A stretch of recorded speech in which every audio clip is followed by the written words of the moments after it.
concept of courage. So when the Bible talks about courage, it looks like something very simple, and it looks like something that anyone can be able to achieve.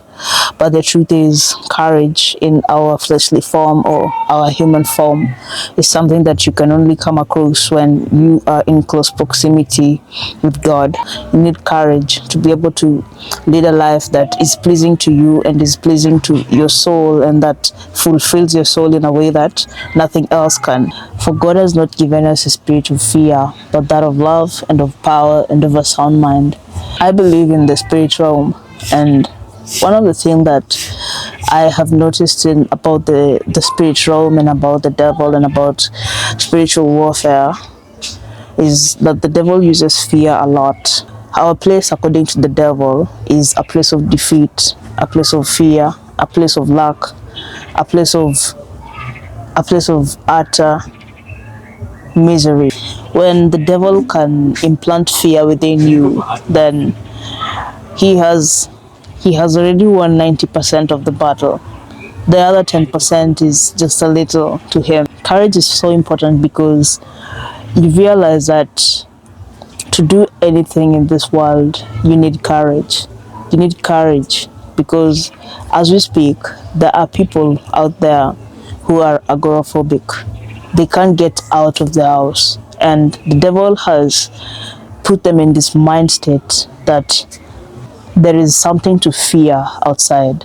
It is a fear that does not make sense. It is a phobia. So many people have different fears, and for me in the past, my fear was getting sober, because it meant that I had to face the pains of life and to have to take responsibility. I had to accept that finally I was an adult who had to deal with life as an adult.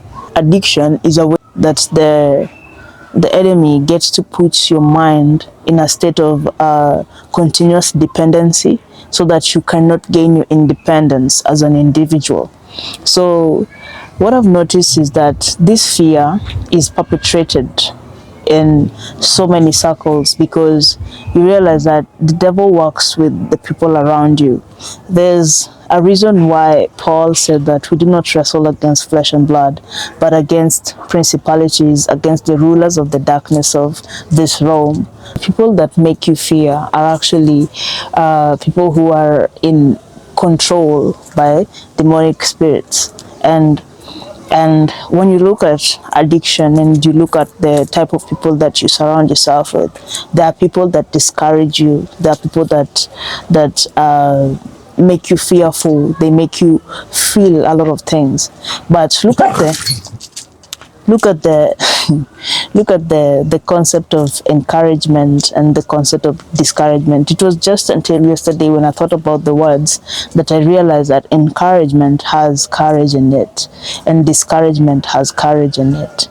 And I was reading another Bible verse some time back that said that I think it was in Colossians or something like that, that said that parents, do not anger your children lest you discourage them. So another facet that the devil uses is anger, because anger brings discouragement within you. So courage is such an important part of your life, because it is attached to so many aspects that are supposed to be forming a basis for your success. So I realized that when someone is discouraged, they can't do anything. When someone is discouraged, they cannot take risks. When someone is discouraged, their resilience goes back. When someone is discouraged, they are fearful. And fear forms the basis of discouragement. And despite all that, you realize that negative emotions are just negativity, and sometimes they come in the form of fear, they come in the form of anger, but it's either this is something positive or this is something negative. With courage, you can do a lot of things in this life. With courage, you can get to follow your dreams the way you want to follow them. However big your ambitions are, you want to follow them. And I think that courage and resilience is something that every young person has to cultivate within them, because in order to be successful, you have to be courageous. I had to be courageous in order to want to be sober, because without the courage that God bestowed within me, I would still be stuck in the trenches of addiction. Without the courage that God put within me, I would still be stuck in the trenches of bad friendship and narcissistic abuse. Without the courage that God bestowed within me, I would not be as compassionate as I am today, because compassion in itself takes courage, because the world is full with so much negativity that you become afraid to even be compassionate. David encouraged himself in the Lord. That is something that King Saul could not do.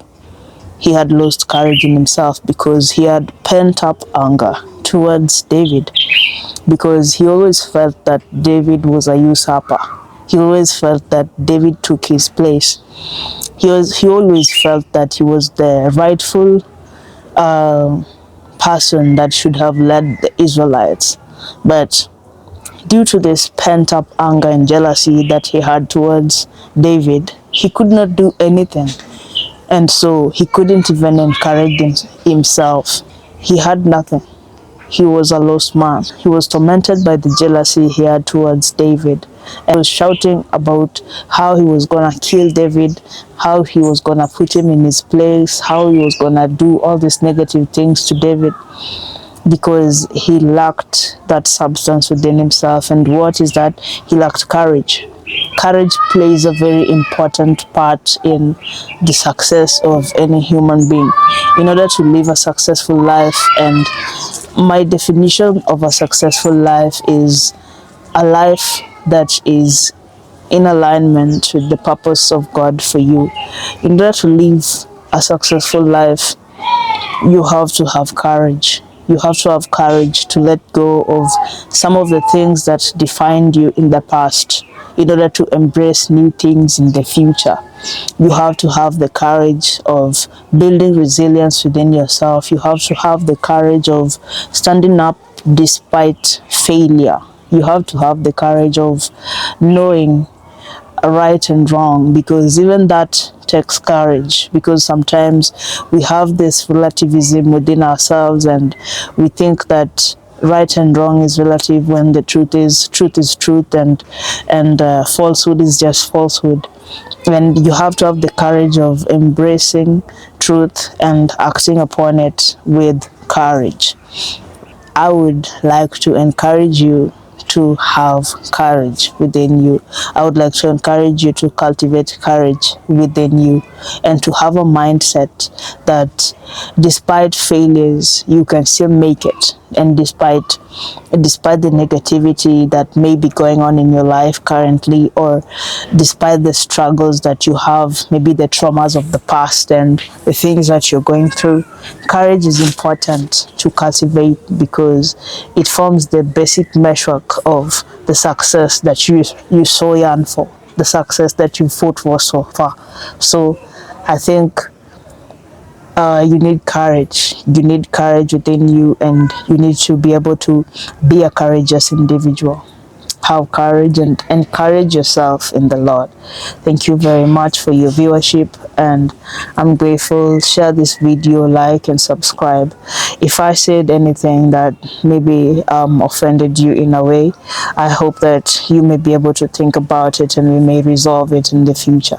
And I hope for a better community. I hope for better friendship, and I hope that this YouTube channel may be able to bring us closer to God, and that we may be able to understand each other and love each other the way God purposed for us to love each other. Thank you very much, and have a beautiful afternoon. God bless you.